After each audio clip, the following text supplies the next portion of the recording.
far back, Annie.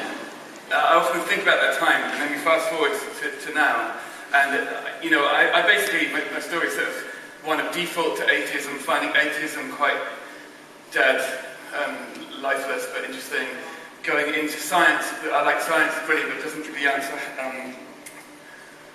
It gives how, it doesn't say why, so I just was always looking at it, and against all my prejudices, Eric's and mine, came to the conclusion that there was truth in this faith. But it's been rocky, and I screw up all the time. I'm not a good example of a Christian. One of the things that really helps me is a thing that you hear every year at a carol service. And you hear it read. It was beautifully read tonight by Noah Matrenia, who has a Celtic lilt. If I read it, and I remember reading it at school, it sounds more like this. And there were shepherds living out in the fields nearby, keeping watch over their flocks at night. That's what I mean. And the thing is, what's a well-kept secret about this is the shepherds were banished badass boys. They were terrible. They're always this cute little shepherd. They weren't allowed in the city. They weren't allowed in the building. If you found one in a pit, you had to leave them there. If you were in court, they weren't allowed to be a witness in court. They weren't trusted. They were criminals. They were known as hopeless sinners. They were bad asses. And it says, and there were shepherds living out. Of course they were living out. They weren't allowed in. We don't know that. Sounds cute. They were living out, with their sheep. And then it says, and an angel of the Lord did something. Appeared to them, and the glory of the Lord shone around them, and they were terrified. Two ridiculous sentences. One is, there were badasses in the field, farting, burping, talking about sex, anything but religion. And suddenly, bam! This is what I would call grace. They were the wrong type. They weren't the kind of people, they weren't having kind of prayer meetings or religious activity or wearing neat little jumpers.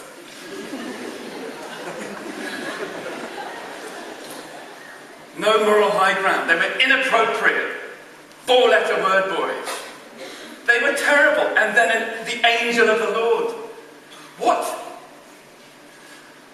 And the only thing they had, I'd say, was the sense that they were the completely wrong types like Eric. Guaranteed. It was just naughty people caught up in something, I'd say, really, really, really beautiful. And then the angel says, don't be afraid. It's all right for you to say that. And then he says, I bring you, naughty people.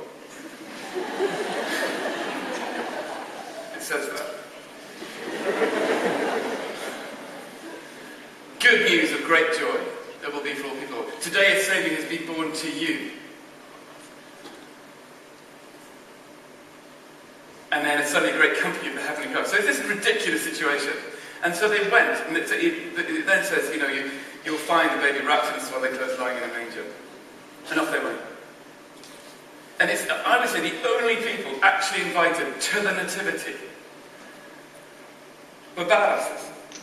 There's some wise men and kings. They weren't there for months.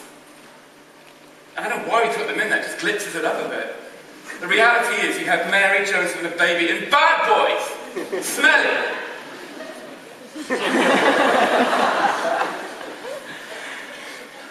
And I would say this, and I don't know, I wasn't there, but I can assume that whatever they were ashamed of got completely swallowed up. I mean, it doesn't say, you won't believe this, because it doesn't say that in the Bible, but I can pretty much guarantee it did. Then maybe their rejections got soothed, maybe they felt peace for the first time, and there's this presence that was without condition. It's completely foreign. And maybe they just felt forgiven, or in awe, or just fell on their knees. But there's something in there that made them go out and start shouting. And they weren't redeeming themselves, like Mr. Savage said. They were just redeemed. Religion to me was redeeming yourself by wearing a cassock and faking it. being a good Christian. They weren't like that. They were redeemed. They walked in and were redeemed. The nativity, I think, is a scandal made cute. You have the birth of the greatest person, the humblest act in the history of the cosmos, being born and inviting naughty people. And naughty people are you and I. We're all shepherds, really. It's just the prodigal son, prodigal daughter, being invited in to see something incredible, being caught up with something beautiful, undeserved. I don't deserve any of this. It's ridiculous. And this is called grace. Without grace, we may as well go to the pub. And I wish that Eric was here, and I wish he was sitting where you are, and I wish I could be 12, and I wish I could say, Eric, you know, I feel the same, but you know what? It's not about that, is it? Because actually, if you look at it, we're all the wrong types. And I've written the letter in a sweaty way. And I hope he gets it, and this is it, and then I'll shut up. Dear Eric, I hope you're warm and happy wherever this finds you. Do you remember laughing at me wearing a dress in a school choir on Christmas Eve? You wouldn't come because you said you were the wrong type for church, without a belief and not good enough, even if there was a God. Well, I felt I was the wrong type too, to be honest. Unsure and grubby, and felt I had to hide behind a cassock, and thought that was Christianity, just to cover up. At the time, I wished we were wrong. Here's the thing, Eric. I think we really were wrong. Here's the thing. The shepherds at the Nativity, in reality, were religious and social outcasts, bad boys. And they were the only ones invited to see the birth of Jesus. No one else was asked. No neat, appropriate types.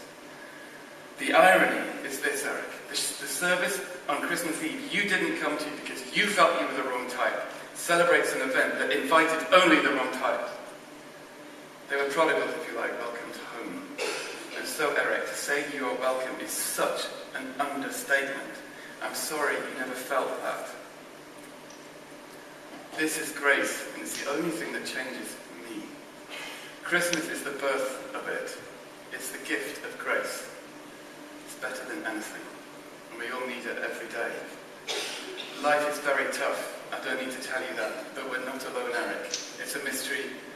Nothing can be proved or disproved, but I really think God is with us, and He is love. So happy Christmas, Eric, and I hope you don't think I'm completely mad. Love, Charlie. Happy Christmas. I'm very sweaty.